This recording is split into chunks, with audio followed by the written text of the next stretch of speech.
Welcome to the Connected Leaders Academy virtual conference designed to reshape your vision of transformation. As we navigate the evolving business landscape, our speakers will unveil innovative strategies to manage and initiate change. Prepare to adapt, innovate, and lead, ensuring your role as a catalyst in this transformative era.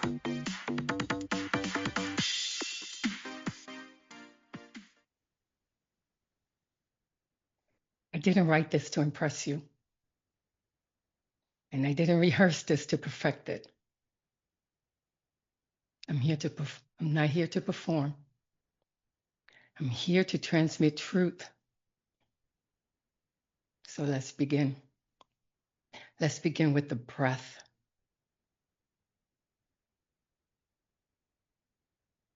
Place your hand on your heart.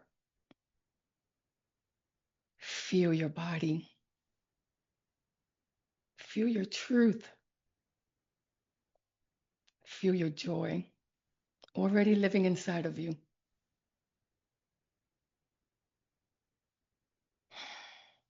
And let me ask you something that might stir your soul. What if the one thing you've been calling survival was actually suppression? What if the fatigue, the fog, that fear weren't just symptoms of your past, but signals that your body was begging for clarity? And what if joy isn't something you earn after healing, but something that you activate through it? Now, these aren't rhetorical. These are invitations to stop performing wellness and start embodying wholeness, to awaken to joy. Not someday, but now. So before we go deeper, let me tell you who I am and why this message matters.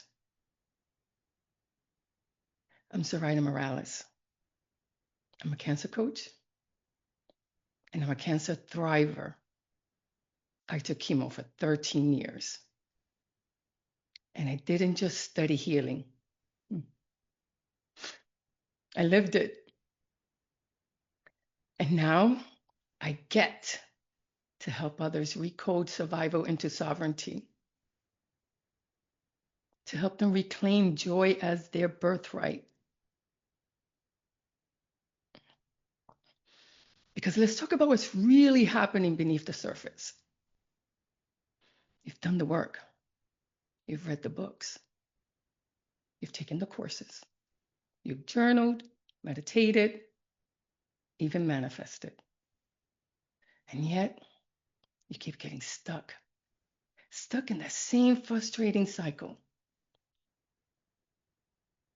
You want truth. You want true financial freedom, deep trusting relationships, great health. And maybe those relationships start out promising, and in the end, it's the same heartbreak. Maybe you've worked hard to improve your finances, but freedom stays just out of reach. Maybe everything looks good, but inside you're battling stress, low energy, or self-doubt. Here's what's really going on. Unhealed emotional wounds, negative energy cords, deep-seated beliefs, and energetic imbalances. Now, these patterns, they don't shift with surface-level solutions. They must be healed at the source.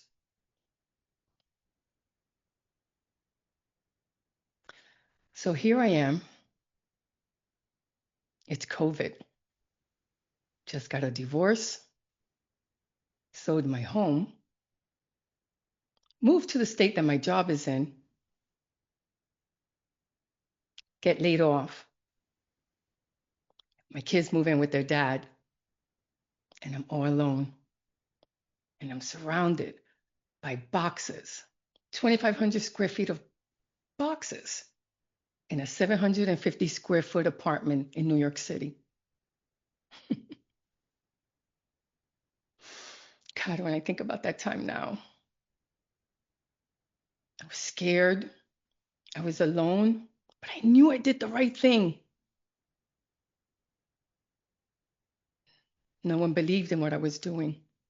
Because how does a woman taking chemo for 11, 12 years decide she needs a divorce? And I'll tell you why. It was the first time in my life I put myself first. I call it devotion to self. So I went to a corner in my apartment and I looked up. And for the first time since I got that diagnosis, I said, God, it's me. It's Zoraida. And I need you. I need you to love me.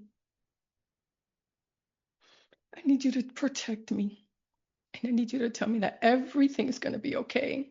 Because everyone's mad at me. But I know I did the right thing.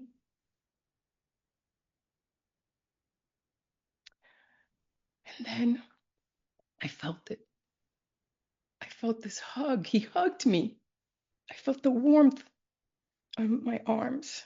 I feel it now. God, my body's tingling. My heart is tingling. I had not felt that in years. And I knew that he had my back. I knew that he had me. I knew I was becoming.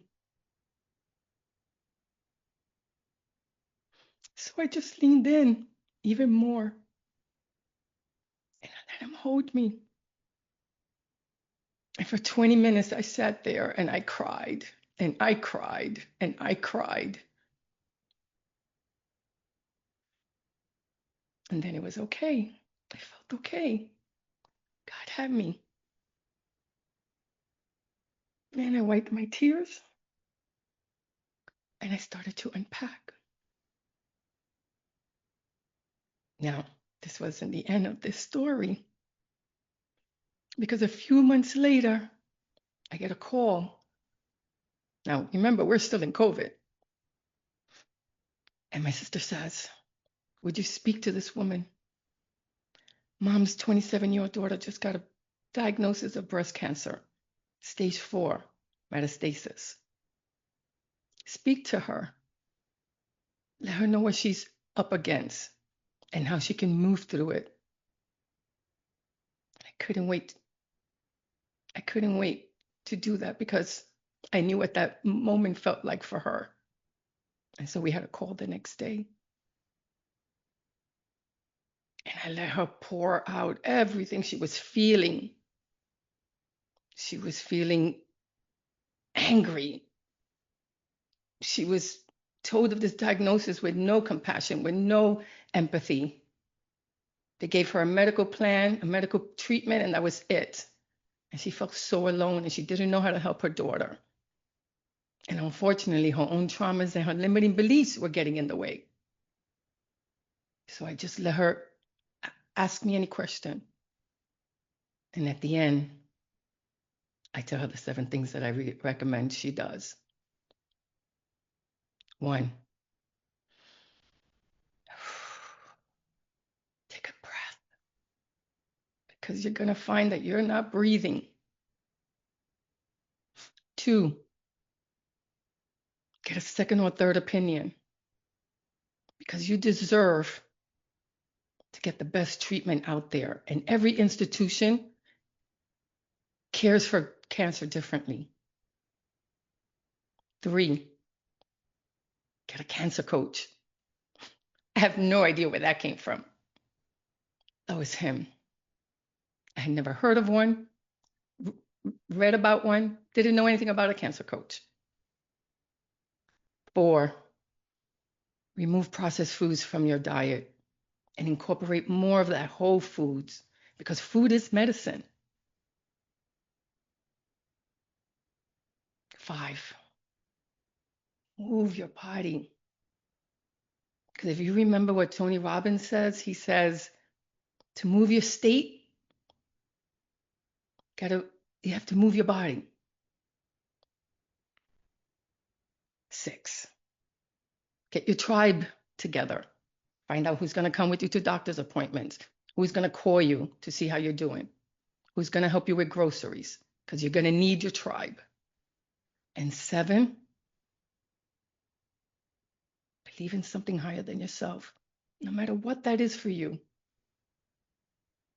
And here I was, shocked. These are the things that were just coming out of my mouth. I didn't have a plan. It was a calling. I didn't have a script, but I had a story. I didn't have permission, but I had a purpose. And so I started coaching, not from perfection, but from presence, lived experience, not from textbooks, but from truth. So I coach from the cracked open places, from the kitchen dances, from the mirror rituals, and from the joy that survived the fire. Because that's how Life by Design, Not Default, my program, was born.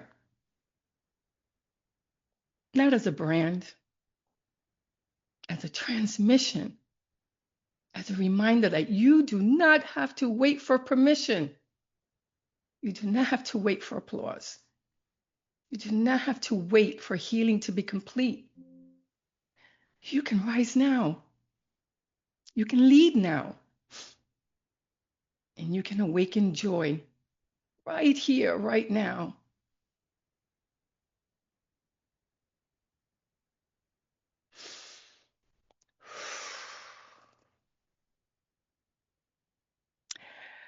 That divine whisper, it cracked something open in me. I was trying to build a new life using old perspectives. And I was relying on survival mode strategies to create thrivership. And it wasn't working. I was eating clean, studying nutrition, doing all the right things, but I still felt stuck. And that's when I realized the blocks weren't in my habits. They were in my coding. You see, I had inherited trauma, and not just from my own life, but from generations before me. Hell, from past lives, from ancestral wounds. So I did the only thing I could do. I went deep. I worked with hypnotherapists, NLPs, energy healers. And we didn't just talk about the trauma. Hell, we recoded it.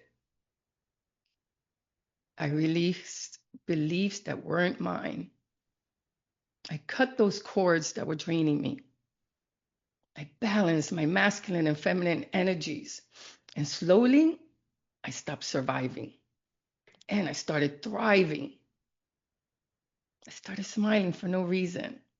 Hell, I started dancing in my kitchen. And I started awakening to joy. And one of the most powerful shifts came through something that we all do every day, eating. I hired a well-fit nutrition coach, even while earning my certification, because I realized that knowing about food isn't the same as knowing yourself through food. So I learned how to read labels, and I saw through the marketing. And I removed processed foods, not out of punishment, but out of reverence. I started blessing the food. I began to eat with joy. And every bite became like a prayer. And every meal was a moment of celebration.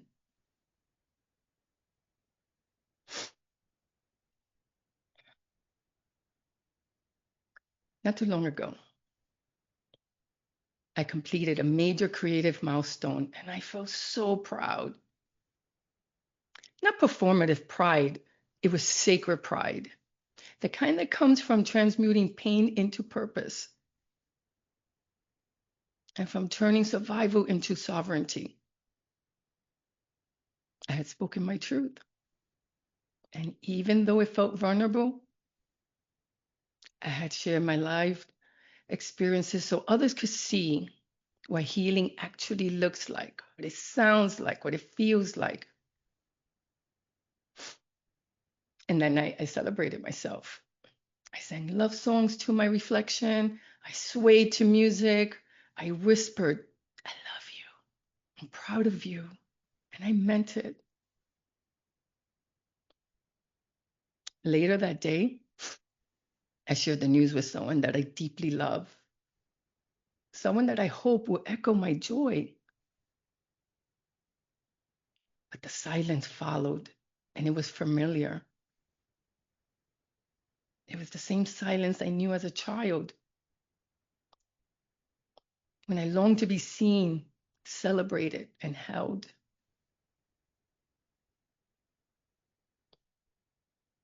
When I finally asked, are you not going to congratulate me?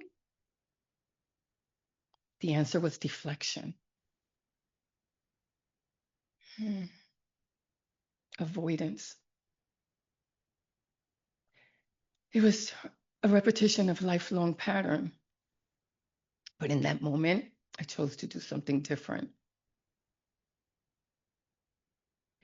I didn't shrink. I didn't beg. I didn't defer. I named my wound, and I drew the boundary. I said, if you can't give it to me, I won't force you. But know this, I will share less with you. And that decision, it wasn't made in anger. For the first time in my life, it was made in clarity, because now I understood that her inability to celebrate me had nothing to do with me.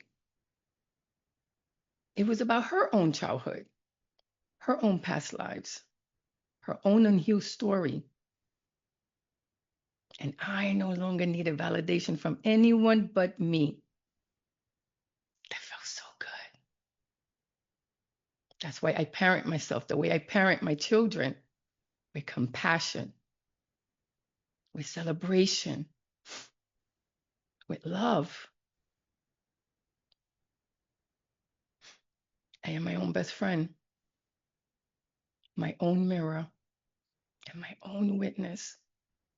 And most importantly, I love myself. And then I love myself some more. So now I invite you, gently, lovingly, to name one moment that you celebrated without external validation. Maybe it was quiet. Maybe it was bold. Maybe it was the first time you even said, I'm proud of me, and I meant it. Write it down. Speak it loud. Let it live in your body. Place your hand over your heart and look into your own eyes and say it. I love you. I love you, and I love you some more. And let your body receive it. Let your cells remember it. Let your joy rise, not as a reward, but as a remembrance, because you were born joyful, and joy is your birthright. It's interesting that we're in the midst of an eclipse, because during May 26th of 2021, during the full moon total lunar eclipse, I wrote a poem. And I was at the tail end of my forgiveness tour. Forgiving me. Here's what I wrote, and let me know if it resonates with you.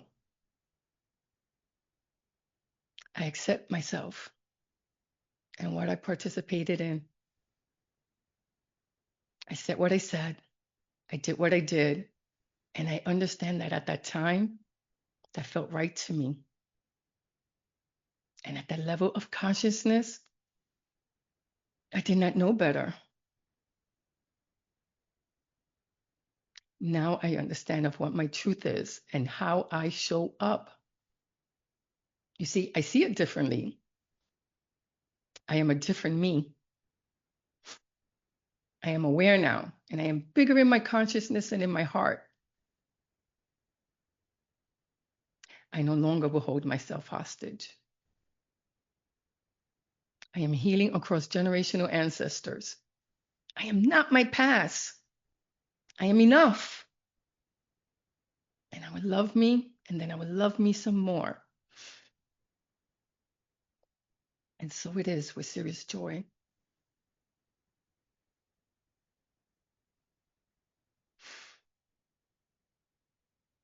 Now, this wasn't a performance. It was a permission slip for me, for you, for every soul waiting to feel worthy of joy. And so now I leave you with this.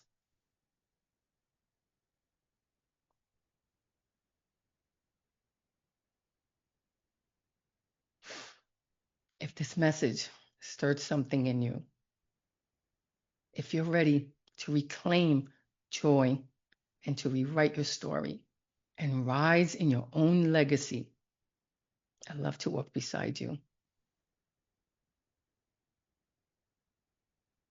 I am Zoraida Morales, Cancer Thriver.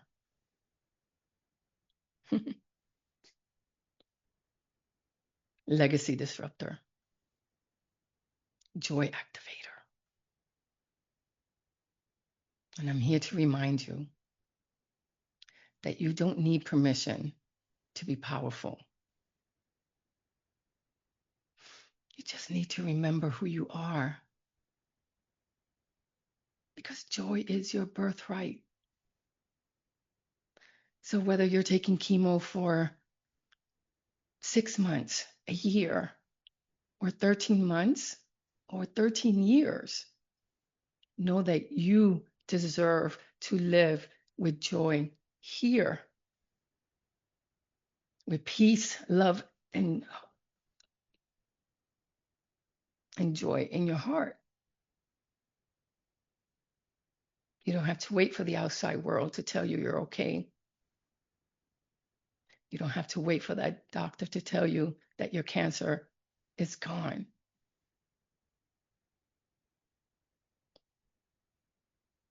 Your worthiness comes from within. It comes from making the heart the leader and living in pure joy.